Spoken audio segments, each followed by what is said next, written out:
কুরআন শরীফে আছে ওয়া আল্লামা আদামাল আসমা কুল্লাহা সুম্মা আরাদাহুম আলাল মালাইকা فقال انبئوني بأسماء هؤلاء إن كنتم صادقين আল্লাহ বলছে দেখো আমি আদম নবীকে সৃষ্টি করেছি, জান্নাতে রেখেছি, স্পেশাল কিছু জিনিসের জ্ঞান তাকে দান করেছি, তাকে আমি সেগুলো শিখিয়েছি। এখন আমি ফেরেশতাদেরকে উপস্থাপন করলাম, ফেরেশতাদেরকে ডাক দিলাম, তাদের সামনে ওই জিনিসগুলো উপস্থাপন করলাম, এরপরে বললাম তোমরা এই জিনিসের নামগুলো বলে দাও।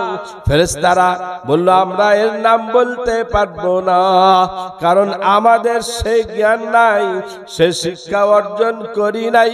আল্লাহ হযরত আদমকে বলল তুমি বলে দাও।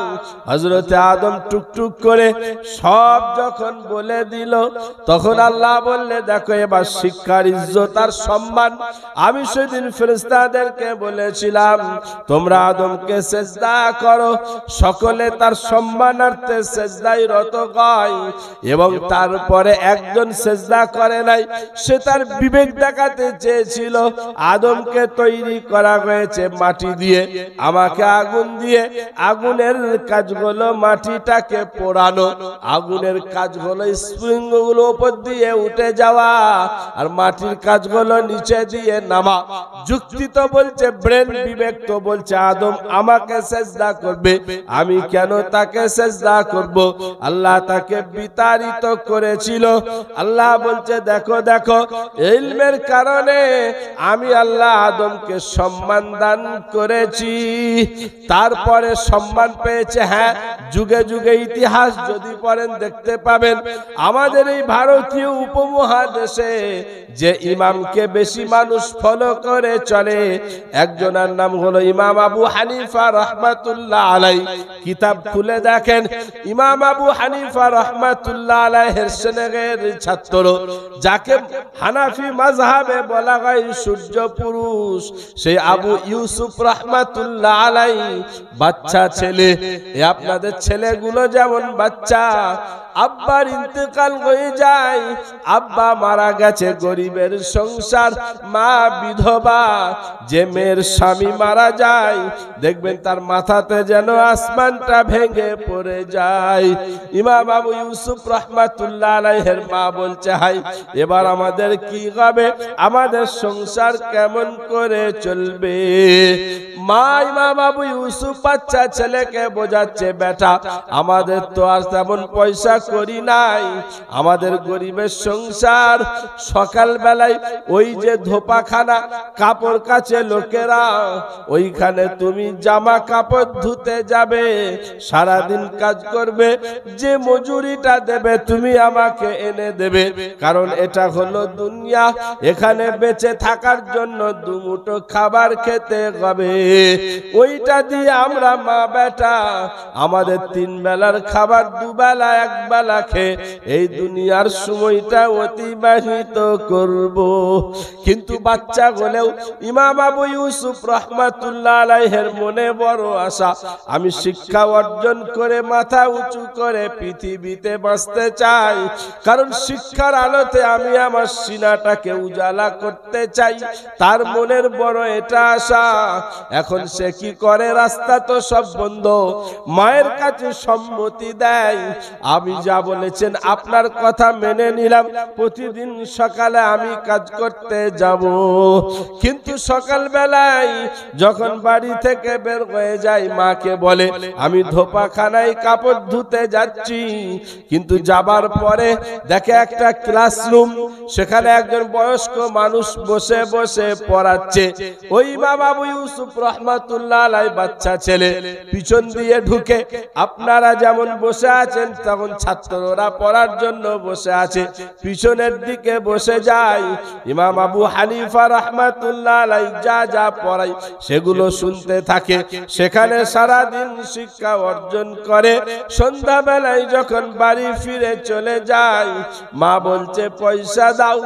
মাকে বলে আম্মা জান, আজকে আমি কাজ পাই নাই, তাই পয়সা রোজগার হয় নাই। মা মনে করছে হতে পারে দ্বিতীয় দিনও সকালবেলায় মাকে বলে যায় আমি কাজ করতে যাচ্ছি, কিন্তু গিয়ে ওই ক্লাসরুমেতে ঢুকে যায়। কারণ তার মনের আশাই হলো আমি শিক্ষা অর্জন করে আমি পৃথিবীতে মাথা উঁচু করে বাঁচবো। সারাদিন পড়াশোনা করার পরে সন্ধ্যায় যখন বাড়ি আসে, মা বলে পয়সা দাও। ছোট্ট আবু ইউসুফ বলছে আম্মা জান, আজও কাজ হয় নাই, সেজন্য পয়সা আমি পাই নাই। মা মনে মনে চিন্তা করছে ও যাই কোথা, প্রত্যেক দিন তো আমাকে বলে যায় কাজ করতে যাচ্ছি, কিন্তু কোথায় গিয়ে ঢোকে, কালকে ওকে আমি ফলো করব। এইভাবে সকাল বেলায় ইমাম আবু ইউসুফ রাহমাতুল্লাহ আলাইহি যখন বের হয়েছে কাজের উদ্দেশ্যে, মাকে বলে যাচ্ছে, মা কিছুটা তফাৎ থেকে ফলো করে যায়, যে দেখছে কিছুটা দূরে গিয়ে একটা ঘর আছে, সেই ঘরেতে প্রবেশ করে যায়। মা উকি মেরে দেখে অনেক ছেলেরা সেখানে বসে আছে। ইমাম আবু ইউসুফ পিছনে বসে বসে একজন বয়স্ক মানুষ কিছু যেন পড়াচ্ছে, আর সেখানে ধ্যান দিয়ে শুনতেছে। মা ক্লাসরুমে প্রবেশ করে যায়।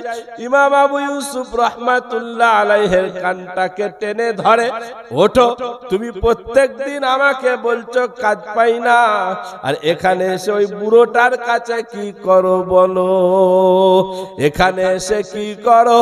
ইমাম আবু ইউসুফ রাহমাতুল্লাহ আলাইহি ভয়ে জর্জরিত, আজকে ধরা পড়ে গেছি। মা যখন তুলেছে, এবার ছেলেটাকে ক্লাস থেকে বের করে নিয়ে চলে যাবে। আমার সম্মানিত ভাইরা, আমার বাবাজিরা, আমার মায়েরা, আমার বোনেরা, এবার ইমাম আবু হানিফা রাহমাতুল্লাহ আলাইহি ডাক দিচ্ছে, ইয়া সালিহা, ওগো পাগলি, ওই বাচ্চাটাকে তুমি কোথায় নিয়ে যাচ্ছ বলো? ওগো ভদ্র মহিলা, ওই ছেলেটাকে কেন তুমি আমার ক্লাস থেকে তুলে নিয়ে চলে যাচ্ছ? এখন মা বলছে এটা আমার ছেলে, ওর বাবা মারা গেছে, ও এতিম, আমি বিধবা, আমাদের গরিবের সংসার, আমি তো ওকে প্রত্যেক দিন কাজ করতে পাঠাই, কারণ আমাদের বাড়িতে খাবার মতো কিছু নেই। ও যে আপনার কাছে এসে কি করে, আমাকে সন্ধ্যায় গিয়ে বলে কাজ হয় নাই, সেই জন্য আজকে আমি নিতে এসেছি। ইমাম আবু হানিফা রাহমাতুল্লাহ আলাইহি, ইমাম আবু ইউসুফ রাহমাতুল্লাহ আলাইহির মাকে বলছে, ওরে পাগলি, এটা তোমার যেন তেন ছেলে নয়। এমন একটা দিন আসবে তুমি দেখবে সময়ের যে প্রধানমন্ত্রী হবে, তার সাথে এক টেবিলে বসে বসে তোমার ছেলেটা ফালুজ নামক খাবার খাবে। ফালুজ এক প্রকারের হালুয়ার নাম। এত উন্নত মানের খাবার তৎকালীন সময়কার, যে খাবারটা রাজ দরবারের লোকেরা বৎসরে এক একবার করে খেত। এখন মা বলছে কবে খাবে কে প্রধানমন্ত্রী হবে? কি ফালুজ হালুয়া বুঝলাম না, আপনি বলেন এখন আমাদের সংসারটা কি করে চলবে? তার কারণ দরিদ্রতার কথা মায়ের মাথায়, সে জানে আমাদের দুজনার পেটটা চলতে হবে। ইমাম আবু হানিফা রাহমাতুল্লাহ আলাইহি বলছে, শোনো, তোমার এই ছেলেটা যদি প্রত্যেক দিন ধোপাখানায় কাজ করে কত টাকা রোজগার করবে বলো? তার মা একটা পরিমাণ বলল। ইমাম আবু হানিফা রাহমাতুল্লাহ আলাইহি বলছে, যাও, ওই পরিমাণ পয়সা প্রত্যেক দিন তোমার কাছে পৌঁছে যাবে, তবু তুমি ছেলেটাকে আমার কাছে পড়তে দাও। ইমাম আবু ইউসুফ রাহমাতুল্লাহ আলাইহি খুশি খুশি এবার প্রত্যেক দিন পড়তে আসে। সন্ধ্যায় বাড়ি ফেরার সময় ইমাম আবু হানিফা রাহমাতুল্লাহ আলাইহি যে পরিমাণ পয়সা তার মা বলেছিল হাতে দিয়ে বলে, এটা তোমার আম্মা জানকে দিয়ে দেবে। এইভাবে আস্তে আস্তে পড়তে পড়তে শিক্ষা অর্জন করতে রইল, আরো উচ্চ শিক্ষায় শিক্ষিত হলো। এমন একটা সময় এলো বাদশাহ হারুনুর রশিদের জামানা। এখন বাদশাহ হারুনুর রশিদ হচ্ছে প্রধানমন্ত্রী। এখন চারিদিকে আওয়াজ উঠলো সুপ্রিম কোর্ট, এই সুপ্রিম কোর্টের চিফ জাস্টিস লাগবে, প্রধান বিচারপতি নিযুক্ত করতে হবে। আমার সম্মানিত মায়েরা, আমার বাবাজিরা, আমার ভাইয়েরা, চারিদিক থেকে একটা আওয়াজ ভেসে এলো, ওই সুপ্রিম কোর্টের প্রধান বিচারপতির পদটা যেটা খালি হয়েছে, ওই পদে যদি কাউকে বসাতে চাও, ওই পদটার যোগ্য ব্যক্তি হচ্ছে ইমাম আবু ইউসুফ রাহমাতুল্লাহ আলাইহি। ওকে নিযুক্ত করো। আল্লাহ বলছে দেখো ইলমের কারণে সম্মান কোন জায়গায় নিয়ে যাচ্ছি। দেখো এতিমের ঘর, ভাঙা ঘর, যেখানে খাবার যুক্ত না, সেই ঘর থেকে ছেলেটাকে তুলে নিয়ে গিয়ে আজকে আমি সুপ্রিম কোর্টের প্রধান বিচারপতির গদিতে বসালাম। নিযুক্ত হয়ে গেল ইমাম আবু ইউসুফ রাহমাতুল্লাহ আলাইহি সুপ্রিম কোর্টের প্রধান বিচারপতি। আমি দেখেছি, আমরা মাদ্রাসা চালাই, একটা মাদ্রাসা আমরাও চালাই, আমাদের মাদ্রাসায় ডোমেদের ঘরের ছেলে, ডোম মানে আমার হিন্দু ভাইরা তাদেরকে একবারে নিচু স্তরের মনে করে, তার বাপ, তার মা, তারা দু ভাই, তার বোন, সবাই ইসলাম গ্রহণ করেছে। ছেলেটার নাম পরবর্তীকালে রাখলো শরীফুল ইসলাম। বাচ্চাটা খুব ব্রেনি ছিল। ওর আব্বা ভর্তি করলো মাদ্রাসায়, আমাদের মাদ্রাসায়, বললো একে আমি হাফেজ বানাবো। ভালো কথা, কোরআনকে আল্লাহ কি করে হেফাজত করবে আপনি যদি নির্জনে বসে ভাবেন, আপনার ব্রেনের তার কেটে যাবে। সেই ছেলেটা 2 বছর আর কিছু দিনে নুরানি কায়দা থেকে নিয়ে একেবারে গোটা কোরআন হিফজ করে দৌড় করে এক বৈঠকে শুনিয়ে দিল। বলেন সুবহানাল্লাহ। ডোমের ঘরের ছেলে হাফিজে কোরআন হলো, ক্লাস 4 পর্যন্ত পড়া ছিল। তারপরে ওর আব্বা বললো একটু বাংলা পড়াবো, 5 আর 6 নিজেদের গ্রামের স্কুলে পড়ালো। আর আমাদের মাদ্রাসার সামনে আছে আল আমিন মিশন, বয়েজ এবং গার্লস দুটোই আছে। পরবর্তীকালে আমার ভাই যেহেতু মাদ্রাসার সেক্রেটারি, আর ওই মিশনের সেক্রেটারির সঙ্গে ওনার খুব জুত আছে, তো বললো ভাই একটু ছেলেটাকে এখানে ভর্তি করে দেন। তো ভাই বললে বলবো, বলে দিয়ে মিশনে ভর্তি হলো। মাধ্যমিকে খুব ভালো রেজাল্ট করলো, খলতপুর আল আমিনে গেল। উচ্চ মাধ্যমিকে সুন্দর রেজাল্ট করে জয়েন্টে বসে মেডিকেলে চান্স পেয়ে গেল। গত 1 বছর আগে MBBS কমপ্লিট হয়ে গেছে, হাফিজে কোরআন। বলেন সুবহানাল্লাহ। ডোমের ঘরের ছেলে।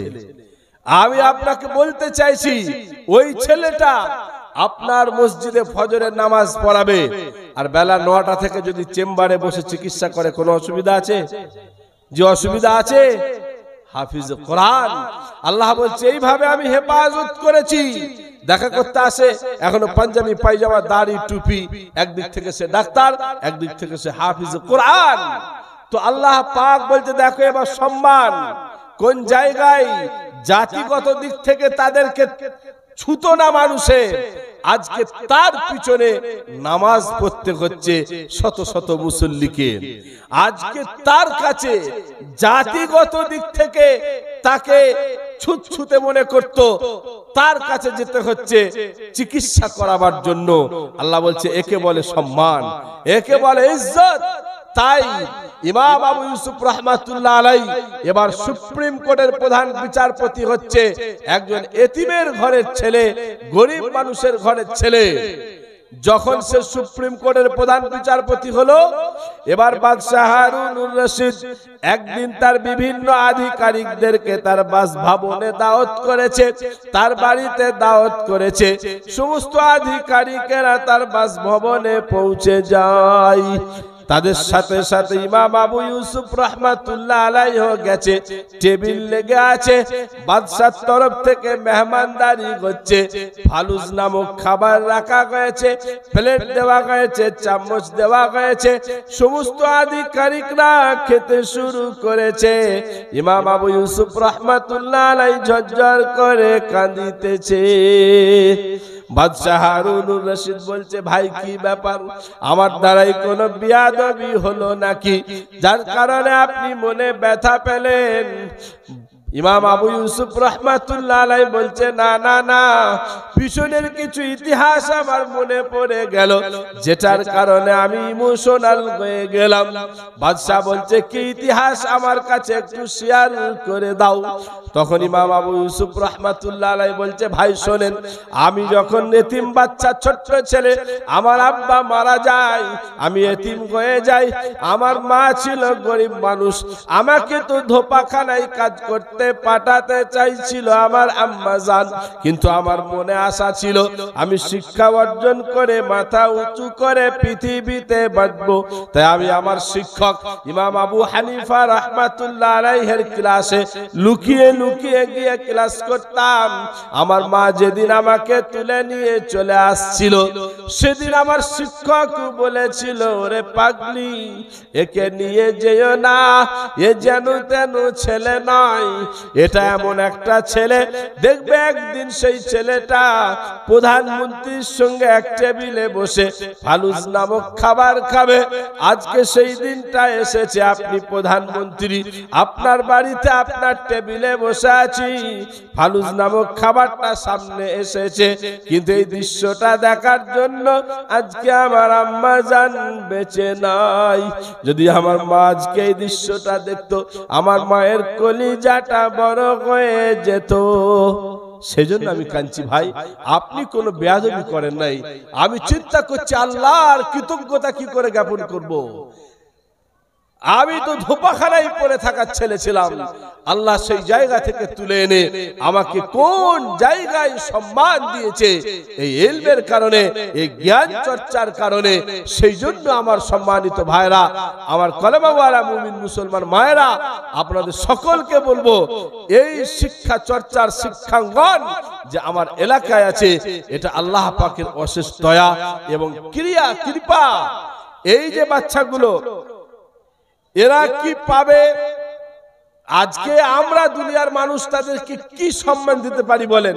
একটু স্টেজে আপনাদের সামনে ডেকে একটা পাগড়ি দিয়ে দেওয়া হলো, কিন্তু এদের আসল সম্মান কি হবে? প্রিয় নবী বলেছেন, ইন্না ফিল জান্নাতি লাওয়াদিয়ান, জান্নাতের মধ্যে একটা সিটি হবে, স্পেশাল সিটি, ইকালু লাহু তুবা, যে সিটিটার নাম হবে তুবা সিটি। যেমন বহরমপুর একটা সিটি, ডোমকল একটা সিটি, আপনার বেলডাঙ্গা একটা সিটি, তো সেই সিটিটার নাম হবে তুবা। খালাকাল্লাহু মিন মারজান, যে সিটিটা আল্লাহ মারজান পাথর দিয়ে তৈরি করবে, গোটা সিটি মারজান পাথর দিয়ে তৈরি।